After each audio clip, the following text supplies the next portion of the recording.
Olá, gente do oitavo ano, tudo bem? Vamos ver hoje conjurações no Brasil. Primeiro trouxe aqui o conceito sobre o que é conjuração. Isso tem no livro, né? Aliança entre pessoas que conspiram contra um governo ou uma autoridade em defesa de um objetivo comum.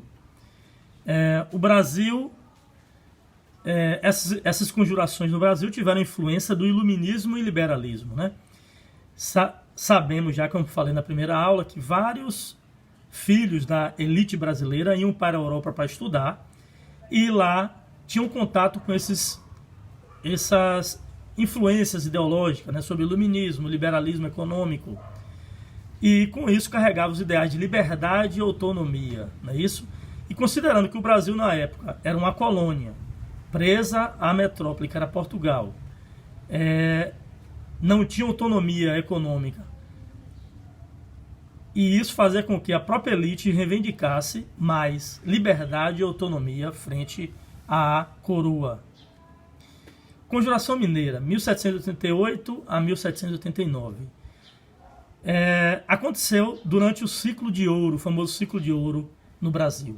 O Brasil descobriu jazidas no final do século XVII para o início do século XVIII, e nesse período aumentou-se o fluxo de pessoas vindo de fora do país ou de outras regiões para buscar aqui no Brasil a chance de mudar de vida, né? Achar ouro e ficar rico, enriquecer.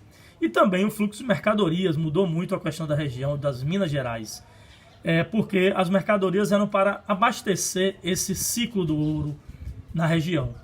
Então, alimentos, vestimentas, tudo isso. Só que Portugal, ao passar do tempo, percebeu que deveria controlar essa produção de ouro aqui no Brasil. Criou as casas de fundição, que eram órgãos da coroa, que faziam o quê? Controlavam a quantidade de ouro que era extraída. Todos que extraíssem o ouro tinham que levar até as casas de fundição para ser selado, como essa figurinha que eu coloquei, com brasão, numeração, né? E a coroa ficava com 20% dessa produção. E só que a elite brasileira começou a se incomodar, principalmente no momento desse ciclo do ouro, que houve um esgotamento dessas fontes, né? Dessas jazidas. E aí, Portugal sempre cobrando mais impostos. Esse que eu falei era um só, que era o quinto, mas tinham outros, como a derrama aqui, o que eu citei aqui embaixo. A derrama era tipo metas, que a colônia tinha que bater durante um ano de produção de ouro. Se ele não chegasse a alcançar essa quantidade, eles tinham que dar tudo. Eles tomavam realmente qualquer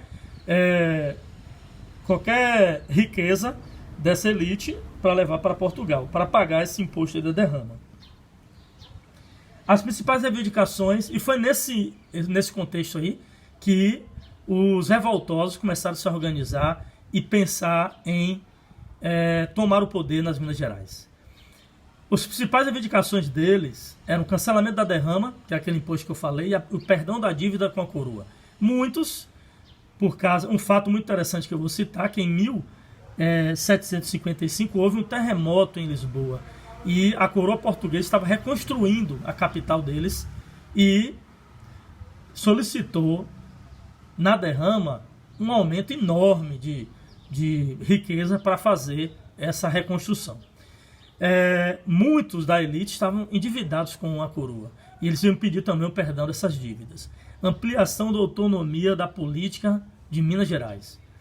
Ou seja, nenhuma capitania do Brasil tinha autonomia para dar seus passos economicamente. Criação de universidades. Nós vimos no início que os estudantes da elite iam para a Europa para estudar. Autorização para a produção de manufaturas. A coroa não permitia que no Brasil tivessem fábricas, indústrias, para que a colônia comprasse com a metrópole, forçadamente, né? Somente com a metrópole. Instalação de um governo de caráter republicano na região, ou seja, queriam uma república somente nas Minas Gerais. E aí eu trouxe aqui a bandeira, né? Algo interessante que eu acho que vocês já conhecem, do movimento Libertas, que será também, que em português, liberdade ainda que tardia. E aí Tiradentes a figura do Tiradentes, que se tornou herói, né? O nome dele, Joaquim José da Silva Xavier, militar de baixa patente, ou seja, equivalente com o PM hoje, tornou-se símbolo de libertação dos republicanos. A figura dele sumiu durante a história porque ele era um inimigo para a coroa portuguesa, né? Foi morto, enforcado, e ele se tornou herói para a República, que foi instalada lá em 1889. Trouxe a figura dele. E aí existe até uma dúvida sobre a figura dele. Essa de cima tem pesquisa que mostra que ele era dessa forma. E a de baixo, tem muitos pesquisadores que trazem essa ideia de trazer a imagem igual a de Jesus Cristo, né? Para fazer essa apologia com Jesus Cristo. Ele foi enforcado em 21 de abril de 1792, e inclusive isso é um feriado nacional, né? 21 de abril até hoje, é um feriado. O movimento ele não aconteceu porque houve Joaquim José, houve um que delatou, ele estava com dívidas, preferiu ser perdoar a dívida pela coroa e delatou o movimento, que não aconteceu, mas serviu para que outros movimentos soubessem o que aconteceu, esse ideológico de libertação, de autonomia econômica, que teve um grupo no Brasil que tentou fazer isso. Então, nesse ponto foi importante essa semente, né, para os outros que vinham mais à frente, buscando autonomia política no Brasil. Ok, gente?